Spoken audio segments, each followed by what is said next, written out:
E hoje é dia da gente falar sobre um fiagro bem interessante, é o Rura 11. E eu investiguei a fundo o que aconteceu devido a algumas matérias, como essa daqui, por exemplo. O fiagro Itaú Rura 11 cai na bolsa e derrete 8,5% em apenas 3 dias após problema em CRA. Tá?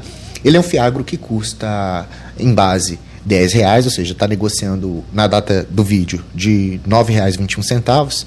No acumulado do ano ele tem caído 15%. Mas veja no finalzinho aqui, depois de setembro de 2024, em apenas 2 dias ele caiu quase 10%. Né? Isso é uma queda que vem assustando todo mundo. Parece que muitos investidores estão investindo nos ativos de renda variável, esperando serem ativos similares à renda fixas. Ou seja, eles querem participar de um investimento sem conhecer totalmente as regras. E a primeira regra da renda variável é que ela vai variar o seu patrimônio.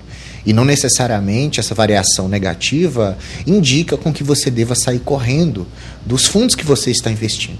Se a gente olha, por exemplo, até outros fiagros, como o XPCA, o KNCA, o VCRA e o VGIA, todos estão com queda. Mas não somente os fiagros que estão em queda, os fundos imobiliários também estão em queda. Muitos ativos das empresas na Bolsa de Valores, ou seja, muitas ações, também estão em queda. Então, o que a gente tem que fazer antes de nos desesperarmos ou ficarmos reféns de matérias que talvez são fantasiosas ou matérias que são especulativas ou matérias que são apenas para dar clique e chamar a sua atenção? A gente tem que pegar o ativo que está presente na nossa carteira de investimentos e analisar ele a fundo. Afinal de contas, o Rura 11 não é qualquer fiagro que está disponível aí, como o IAGR, por exemplo, que vem enfrentando dificuldades por falta de competência da gestão, digamos assim. Né? O Rura 11 ele é de uma gestora bem importante, é do Itaú, o KNCA, é da Quineia, o XPCA, é da XP. E são tão fundos que têm aparentemente uma gestão importante, aparentemente um cuidado maior e também um patrimônio bem maior. Né?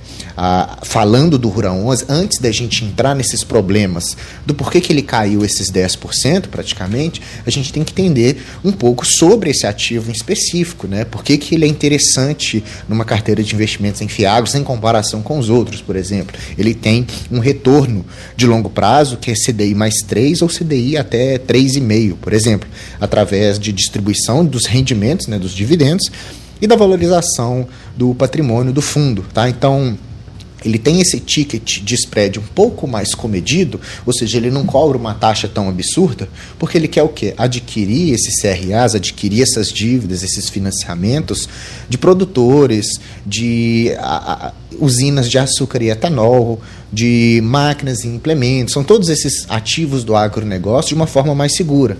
Então ele cobra um ticket menor em comparação com os outros fiagros mais agressivos, ele vai entregar uma rentabilidade CDI mais 3, também uma rentabilidade até bastante ok, né? Mas ele de certa forma visa buscar um pouquinho de segurança. Quando a gente conhece mais sobre o Rura 11, a gente percebe que ele tem uma exposição setorial bastante fragmentada nos seus CRAs. Ele possui na carteira 61 ativos. Então, a carteira ele tem uma exposição, devido ao seu patrimônio líquido, bem interessante. Fica bem diversificadozinho, igual quando você faz a diversificação da sua carteira de investimentos.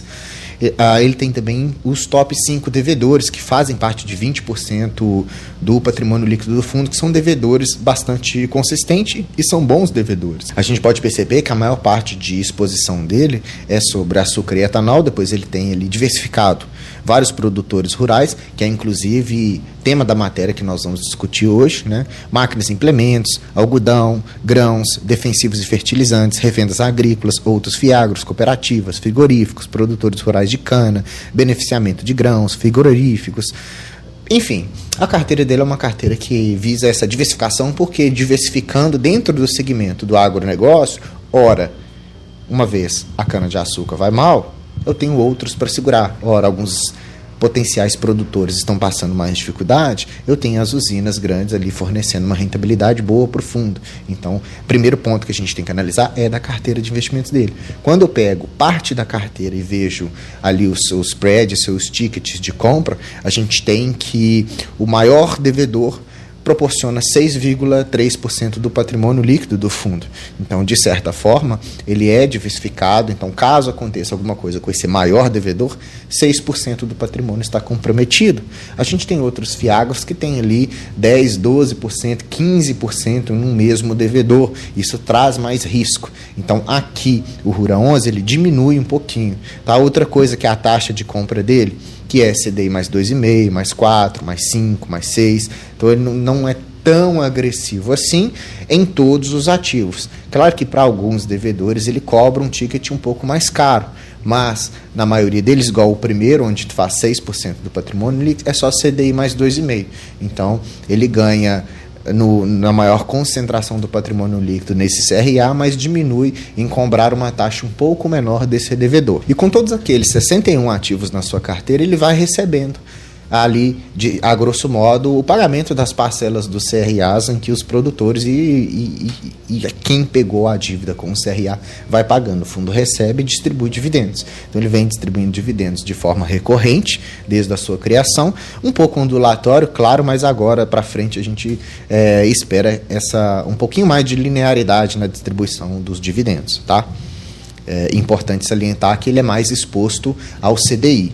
Então, se ele é mais exposto ao CDI, se eu tenho a perspectiva de aumento da taxa de juros, a perspectiva de aumento da Selic, o CDI acompanha a Selic. Então, se a Selic vai aumentar, o CDI também vai correr atrás desse aumento. Então, pode ser que os dividendos do RURA 11 no futuro, eles aumentem um pouquinho. E você, aproveitando, claro que não é sugestão de investimentos, você tem que analisar os próprios riscos da sua carteira. Mas aqui, falando de forma abrangente, como um investidor médio, por exemplo, aproveitar os momentos onde o mercado está batendo num fundo que aparentemente não faz o menor sentido, você vai conseguir um dividend yield muito maior, ou um yield on cost muito maior, porque você vai estar comprando a cota com desconto, ele tem a perspectiva ainda de pagar um dividendo um pouquinho maior, porque a Selic vai aumentar um pouco, pelo menos no curto prazo, tá? Então, você ficar atento a esses movimentos do mercado, ficar atento a essas notícias, tudo isso vai te trazer mais estratégias de investimentos. É claro que não é para ficar girando a sua carteira, é para ficar comprando e vendendo fiagro adoidado,